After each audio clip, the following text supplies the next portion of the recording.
Movie शुरू होती है और हम एक दूर बसे अननोन बड़ी सी गुफा को देखते हैं जो वहाँ के घने जंगल में मौजूद होती है। गुफा के बाहर ही एक लड़का एक लड़की खड़े हुए थे जो बहुत डरे हुए भी थे, जैसे मानो वो किसी बहुत बड़ी मुसीबत में पड़ने जा रहे हैं कि तभी अचानक से गुफा से निकलकर एक जायंट स्नेक उनके पास आने लगा। वो जायंट स्नेक काफी गुस्से में नजर आ रहा था और उन्हें मारने के लिए आगे बढ़ने लगा, जिस पर वो दोनों भी भागने लगे। गिरते पड़ते खुद को किसी तरह बचाते हुए दोनों पेड़ों के बीच से भाग ही रहे थे कि तभी वो जायंट स्नेक उन पर अटैक कर देता है, लेकिन वो दोनों उसके हमले को डॉज कर साइड हो जाते हैं, जिससे जायंट स्नेक का सर एक पेड़ से टकरा जाता है। लेकिन वो अब और ज्यादा गुस्से में आ चुका था। ये देख लड़का एक्सप्लोसिव को जायंट स्नेक के सर पर फेंकता है, लेकिन स्नेक पर कोई भी असर नहीं पड़ता और लड़की को छोड़ लड़के के पीछे लग जाता है। ये देख लड़की अपने तीर उसको मारने लगी, लेकिन फिर भी जायंट स्नेक लड़के के पीछे ही पड़ा होता है। तभी उस लड़की की नजर सामने बनाए हुए उनके ट्रैप पर जाती है, लड़के को इशारा करती है और फिर अपने तीर से ट्रैप की रस्सी को काट देती है। लड़का झुकते हुए इससे बचकर साइड हो जाता है और वो पेड़ सीधा जायंट स्नेक के सर पर जोर से लगता है, जिससे वो दोनों जायंट स्नेक को घायल करने में कामयाब हो जाते हैं। लेकिन अगले ही पल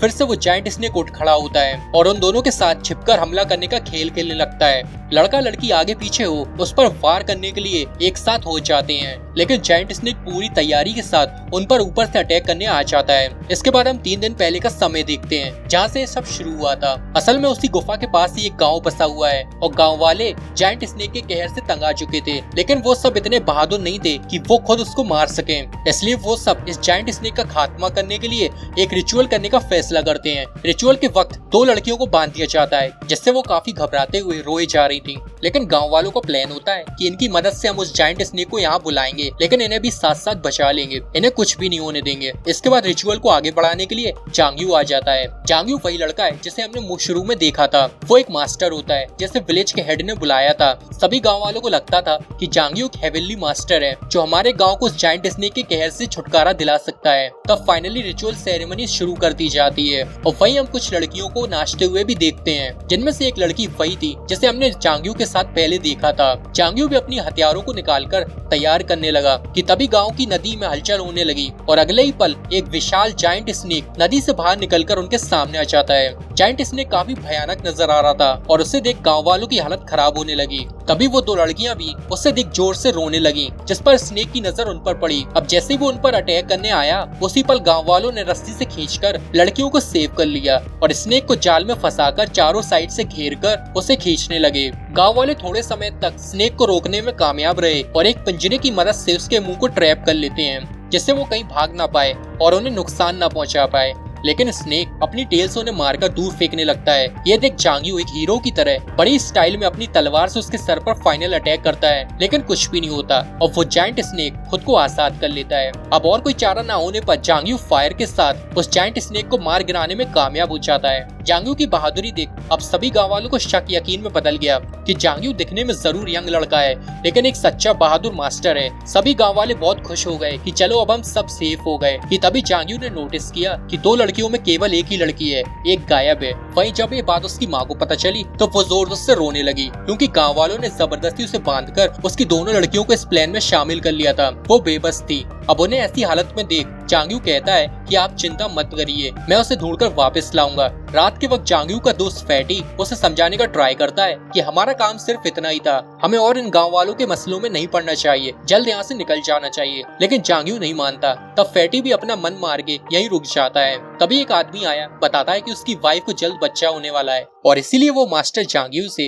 दुआएं लेने आया है, क्योंकि वो चाहता है कि उसका बेटा अच्छा खासा मोटा पैदा हो। ये जानकर जांग्यू खुशी खुशी उसे दुआएं देकर भेज देता है। फिर वो वापस इस बारे में अपनी वाइफ को बताता है, जिसे सुन वो उसके कान खींचती है और कहती है कि मुझे एक बेटी चाहिए। दूसरी तरफ हम 2 भाइयों को देखते हैं जो मजे में खाना खा रहे होते हैं। तभी बड़े भाई को किसी की चीख सुनाई दी और वो छोटे भाई को बताता है। तब वो दोनों देखने के लिए चले जाते हैं। फिर गांव का चीफ उस मरे हुए जायंट स्नेक की जांच कराने के लिए एक स्नेक कैचर को बुलवाता है। स्नेक कैचर पता लगाता है कि ये कोई मामूली सांप नहीं है, ये लेजेंडरी टाइटन बोआ है और इसे मार गिराना आसान काम नहीं। आखिर किसने इसे मारा है वो कुछ और कह पाता इससे पहले ही वो दोनों भाई घबराते हुए आकर बताते हैं कि उन्हें खेतों में ढेर सारी लाशें पड़ी मिली हैं। तब गांव का चीफ एक आदमी फिन को वहीं पर रोककर बाकी लोगों को लेकर लाशें देखने आ जाता है। फैंग नोटिस करता है उन्हें देखकर कि वो किसी लिक्विड से सने हुए हैं, जैसे किसी ने उन्हें खाकर उगल दिया है। तभी हम बैक स्टोरी देखते हैं कि आखिर ये माजरा क्या है। असल में फैंग उन सभी मरे हुए लोगों को लेकर उसी गुफा में माइनिंग करने गया था गुफा में माइनिंग करते करते उन्हें एक छोटा सा होल मिला। उसके थ्रू अंदर गए तो उन्हें अपनी आंखों पर यकीन नहीं हुआ, क्योंकि अंदर कई सारे सांप के छोटे छोटे बच्चे थे और अंडे भी थे। तभी वो लोग अंडों को देख उन्हें चुराने शुरू कर देते हैं, क्योंकि वो इन्हें बेचकर अच्छी रकम कमा सकते हैं। लेकिन फैंग उन्हें रोककर अपना प्लान बताता है। कहता है कि इन अंडों को चुराकर तुम सब क्या ही कमा लोगे, लेकिन अगर हम माइनिंग को पूरा कर इस गुफा को उड़ा दिया तो जरा सोचो हमें गवर्नमेंट कितना सारा पैसा देगी, हम सब अमीर बन जाएंगे। ये बात उन सभी को ज्यादा मुनाफा कमाने की सही लगी तो वो सब फैंग की बात मानकर अंडों को तोड़ना शुरू कर देते हैं और लात डंडों से मारकर दूर फेंकने लगते हैं। लेकिन उन्हें अंदाजा भी नहीं था कि कोई अनजान चीज उन्हें देख रही है। असल में गुफा में जायंट स्नेक रह रहा था और वो अंडे और बच्चे उसी के थे। वो बहुत ज्यादा गुस्से में आ चुका था। फिर वो एक एक कर उनको पकड़कर मारने लगा। अब अपने साथियों को एक ही पल में गायब होते देख फैंग को शक हुआ कि कुछ तो गड़बड़ है। लेकिन तभी वो जायंट स्नेक उनके सामने आ गया, जिससे देख सब गुफा के बाहर भागने की कोशिश करते हैं, क्योंकि वो सबको मारते जा रहा था। फैंग और उसके केवल 2 ही आदमी बाल बाल बच पाते हैं, जबकि बाकी सब बहुत बुरी तरह मारे गए थे। पर यहाँ हमें क्लियरली समझ आ जाता है कि वो जायंट स्नेक आखिर इतना भड़का क्यों है, वो गाँव वालों को मार क्यों रहा है, क्योंकि उनके लालच के कारण उसके बच्चे मारे गए थे और वो अब उनसे बदला ले रहा है। इसके बाद हम वापस प्रेजेंट समय में आ जाते हैं कि तभी उन्हें विन की चीख सुनाई दी, इसलिए तुरंत विन को देखने वापस आ गए। लेकिन पता चलता है कि विन को उस जायंट स्नेक ने मार दिया है। गाँव वाले फिर से डरने लगे और ये जानकर हैरान हुए कि असल में वो स्नेक मरा नहीं था, बल्कि लौटकर गाँव को जिंदा लोगों को मार रहा था। इस मुसीबत को देख वो फिर से अपने मास्टर जांग्यू को बुलाते हैं। जांग्यू इधर उधर जांच करता है और उससे पता चलता है कि विन को जिस स्नेक ने मारा था वो एक कुएं के जरिए गाँव की नदी में भाग निकला है। तब जांग्यू गाँव वालों को अलर्ट रहकर हर पल सावधान रहने का ऑर्डर देता है और साथ ही वो अपने घरों में बंद रहे। कि तभी फैंग की बेटी आई। फैंग की बेटी को शक था जांग्यू पर कि इसे स्नेक के बारे में बहुत कुछ पता है। वो जांग्यू से पूछती भी है, लेकिन जांग्यू उसे इग्नोर कर देता है। अगले दिन जांग्यू की फियांसे को देखते हैं, जो कि असल में बहुत अमीर है और काफी बिगड़ी हुई भी, क्योंकि उसके पिता उस विलेज के मेजर होते हैं, यानी कि अमीर बाप की बिगड़ी बेटी थी। तभी उसके सामने एक आदमी को पकड़कर लाया जाता है और उसकी अच्छे से खातिरदारी भी की गई थी। तब वो आदमी रोते हुए फियांसे से माफी मांगने लगता है, क्योंकि उसने अनजाने में उस पर मुकदमा कर दिया था, लेकिन उसे पता नहीं था कि वो मेजर की बेटी है। वो ऐसा करने की वजह बताने लगता है कि एक दिन पहले उसने जांग्यू और उसके दोस्त फैटी को अपने फियांसे से छिपते भागते हुए देखा था। उनकी बातों से उसे लगा कि जांग्यू एक एस्ट्रोलॉजर है, इसलिए जांग्यू ने उसे बेवकूफ बनाकर कहा कि वो फियांसी पर मुकदमा कर दे और वो बहुत अमीर हो जाएगा। लेकिन असल में जांग्यू फियांसी से अपना पीछा छुड़वाना चाहता था। ये जानकर फियांसे जांग्यू की तलाश में निकल जाती है कि अब वो उसे छोड़ेगी नहीं। वहीं दूसरी तरफ हम देखते हैं कि जांग्यू अपने दोस्त और फैंग की बेटी को लेकर उस खोई हुई लड़की को जंगल में ढूंढ रहा है। तभी उन दोनों को कुछ सुनाई देता है। वो पलटते हैं तो उनके सामने एक टाइगर होता है। टाइगर कूदकर अपने पंजे से उन्हें मारने का ट्राई करता है, लेकिन जांग्यू अपने दोस्त को धक्का देकर बचा लेता है। इसके बाद टाइगर दोस्त पर अटैक करने लगा, जिसे देख जांग्यू अपनी गन से उसे शूट करने लगा, लेकिन गोलियां खत्म हो जाती हैं, इसलिए उस पर गन फेंक कर उसका ध्यान अपनी तरफ कर लेता है। टाइगर जांग्यू पर हमला करने आया, लेकिन उससे पहले ही जांग्यू पेड़ पर चढ़कर खुद को किसी तरह बचाता है, लेकिन टाइगर उसे गिरा देता है।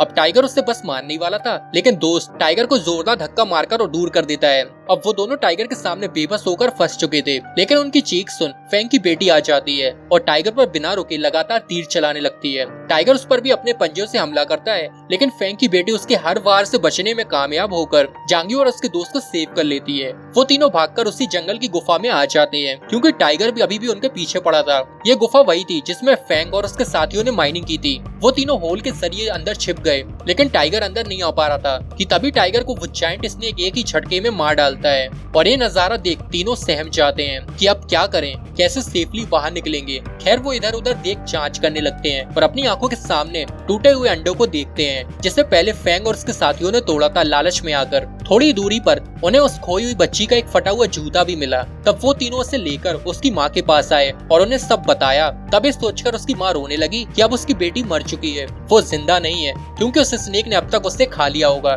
तब वो तीनों उसे संभालते हैं और उसका दुख बांटते हैं। रात में हमें सच्चाई पता चलती है कि गांव का चीफ भी फैंग के साथ मिला हुआ है। फैंग गांव के चीफ से कहता है, अगर जांग्यू ने जायंट स्नेक से हमें छुटकारा दिला दिया तो अच्छा है, नहीं तो मैं सारा इंजाम जांग्यू के ऊपर डाल दूंगा। लेकिन फैंग की बेटी चुपके से उनके सारे प्लान सुन लेती है।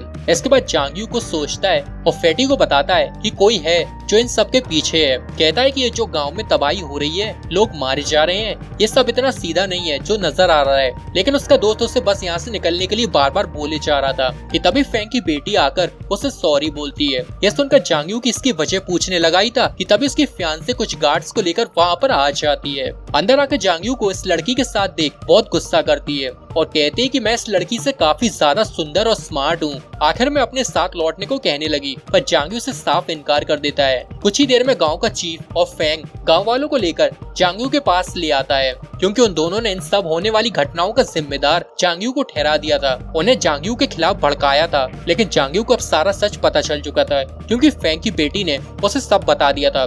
बोलता है कि अगर फेंग ने गुफा में माइन नहीं करी होती तो आज गांव में तबाही नहीं मची होती। फेंग नाटक करता है कि ये सब झूठ बोल रहा है, ये कोई मास्टर नहीं है, सिर्फ हमें बेवकूफ बनाने आया है। जिससे और ज्यादा भड़क कर गाँव के लोग जांग्यू को मारने आते ही हैं कि उसकी फियांसे बीच में आकर उन्हें अपने गार्ड से दोबारा डरा देती है। फिर फेंग की बेटी भी उन्हें याद दिलाती है कि अभी हमें उस स्नेक के बारे में सोचना चाहिए, हम उसे कैसे हराएं। कि तभी गांव में एक बार फिर से तबाही मचना शुरू हो जाती है, क्योंकि वो स्नेक आ गया था, जिसे देख सब जांग्यू के घर के अंदर घुसकर लॉक कर लेते हैं। लेकिन वो स्नेक घर की छत को ही उड़ा देता है और ऊपर से हमला कर देता है। वो सब भागते हैं और पूरे गाँव में अफरा तफरी मचने लग गई, क्योंकि वो स्नेक हर दूसरे आदमी को मारने लगा था। वहीं पहले वाला आदमी भी अपनी प्रेग्नेंट वाइफ को लेकर स्नेक के हमलों से बचाता फिर रहा था, लेकिन उन दो भाइयों में से छोटे भाई को स्नेक निगल लेता है, जिससे देख बड़े भाई को बहुत दुख होता है। इसी दौरान फाइट करते हुए फेंग की बेटी भी नीचे गिर जाती है, जिसे देख फेंग उसे भागने को कहने लगा, क्योंकि उसे अपनी बेटी की फिक्र थी। लेकिन बेटी ने कहा कि मैं आपकी गलतियों को ठीक करने की कोशिश कर रही हूँ, और फिर उस स्नेक पर तीर से अटैक करने लग जाती है। लेकिन तीर खत्म हो रहे थे,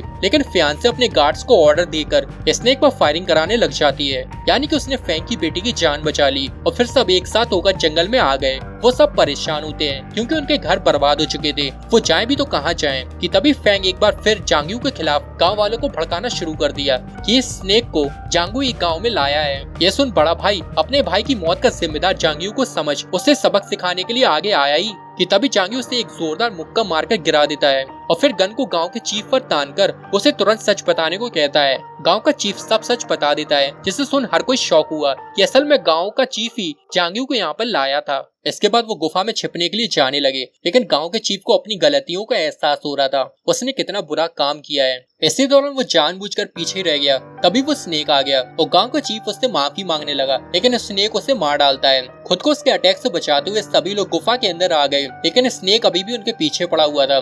तब फियांसे के गार्ड्स उसे सेव करने के लिए अंदर भेजकर खुद लड़ने का फैसला करते हैं। वो सब स्नेक पर गोलियां बरसाने लगे, लेकिन आखिर में स्नेक उन्हें बुरी तरह मार डालता है। इसके बाद वह आदमी अपनी प्रेग्नेंट वाइफ को अंदर घुसाने का ट्राई करता है, लेकिन काफी देर हो रही थी, इसलिए खुद आगे आकर स्नेक को रोकने लगा, लेकिन स्नेक उसे मार देता है। पर इससे जांग्यू और फेंग की बेटी वाइफ को सेव कर लेते हैं। गुफा के सबसे अंदर उन्हें वही होल दिखा जिसके अंदर जाकर वो बच सकते थे, लेकिन जांग्यू का दोस्त अच्छे से समझ चुका था कि वो काफी मोटा है और कभी भी अंदर नहीं जा सकेगा, इसलिए वो जांग्यू को धकेल कर उसे बचा लेता है। लेकिन तब तक स्नेक उसे मारने लग जाता है। जांग्यू उसे पकड़ बचाने की बहुत कोशिश करता है, लेकिन बचा नहीं पाता, और वो स्नेक जांग्यू के दोस्त को उसकी आंखों के सामने बहुत बुरी तरह मार देता है। अपने दोस्त को खोने पर जांग्यू बहुत रोता है। तब जांग्यू सबसे कहता है कि अगर उन्हें अभी भी लगता है कि ये सब मेरी वजह से हो रहा है तो मुझे भी मार दो। जिस पर सब आगे बढ़ने लगे ही थे कि तभी फेंग उन्हें रोककर बताने लगा कि सबसे पहले हमें उस स्नेक को खत्म करने की तरकीब बनानी होगी। कहने लगा कि एक प्लान है। जब गांव का चीफ माइनिंग करने आया था तो ढेर सारे एक्सप्लोसिव्स को यहीं छोड़ गया था, तो बस हमें इतना सा काम करना है कि इनकी मदद से उस स्नेक को उड़ा देना है। लेकिन इस काम को करने से सब मना कर देते हैं। तब फेंग की बेटी कहती है कि वो ये काम करेगी, लेकिन फेंग अपनी बेटी को रोकने लगा, लेकिन बेटी एक नहीं सुनती। तब फेंग भी उसका साथ देता है कि वो भी उसके साथ आएगा। ये जानकर फियांसे उसे रोकती है। तब जांग्यू उसे बताता है कि वो मरने नहीं वाला है, क्योंकि वो भी उसे काफी पसंद करता है, वो उसके लिए जरूर वापस आएगा। इसके बाद हम वही मूवी के स्टार्टिंग सीन पर पहुंच जाते हैं। तब स्नेक छिपकर हमला करने ऊपर से आने लगा, जिस पर फेंग उन्हें आखिरी समय पर बचा लेता है, क्योंकि उसे भी अपनी गलतियों का एहसास हो गया था। लेकिन इस दौरान वो बुरी तरह इंजर्ड हो गया। इसके बाद जांग्यू एक्सप्लोसिव को उसके सर पर फोड़ता है, जिससे वो गिर जाता है, लेकिन कुछ ही पल में फिर से उठ जाता है। दूसरी ओर फेंग की बेटी अपने पिता को घायल देख उनके पास आती है और रोने लगी। तब फेंग उसे सच बताता है कि जो दो आदमी बच गए थे उन्हें मैंने मार दिया था, जिससे वो अपना मुंह ना खोल पाए। इसके बाद फेंग अपनी बेटी से माफी मांगकर मर जाता है। इधर जांग्यू अपनी बंदूक से गोलियां फायर कर रहा था। इसी बीच फियांसी के मेजर अंकल भी अपने गार्ड्स लेकर आ गए और स्नेक को मारने लगे, लेकिन स्नेक बचकर जांग्यू के पीछे लग गया। पहाड़ी की आखिरी चोटी पर जांग्यू फंस गया, इसलिए आखिरी एक्सप्लोसिव को जलाकर कूदकर स्नेक पर हमला कर देता है, जिससे आखिर में उस स्नेक का सर अलग होकर गाँव वालों के बीच में जा गिरा। तभी स्नेक के बच्चे भी आ गए और गाँव वाले उन्हें भी मारने लगे। लेकिन फैंग की बेटी उन्हें रोकती है। तब हम स्नेक के आखिरी समय में देखते हैं कि वो तो बस अपने बच्चों के लिए लड़ रहा था। गलत तो एक गांव वाले थे जो इन्होंने उसके बच्चे और अंडों को मारा था। इसके बाद बचे हुए बच्चे जंगल में चले गए। इसके बाद सब जांगियों को ढूंढते हैं जो धमाके से एक पेड़ पर जा लटका था। वो सब खुश हो ही रहे थे कि तभी एक और बड़ा सा स्नेक उनके सामने आ गया और उस खोई हुई बच्ची को लाया था। तब सभी लोग उसे मारने जा ही रहे थे कि वो बच्ची उन्हें रोकती है कि ये हमें कोई चोट नहीं पहुंचाएगा जब तक हम इससे कुछ नहीं करेंगे। अब वो वाला स्नेक जंगल में लौट जाता है। यह स्नेक असल में उसी बड़े स्नेक का ही बच्चा था। आखिर में सब गांव लौटते हैं और अपने घरों को फिर से बनाने लगे और एक दूसरे से वादा करते हैं कि अब से वो किसी भी स्नेक या क्रिएचर को नुकसान नहीं पहुंचाएंगे। और ये मूवी यहीं पर खत्म हो जाती है।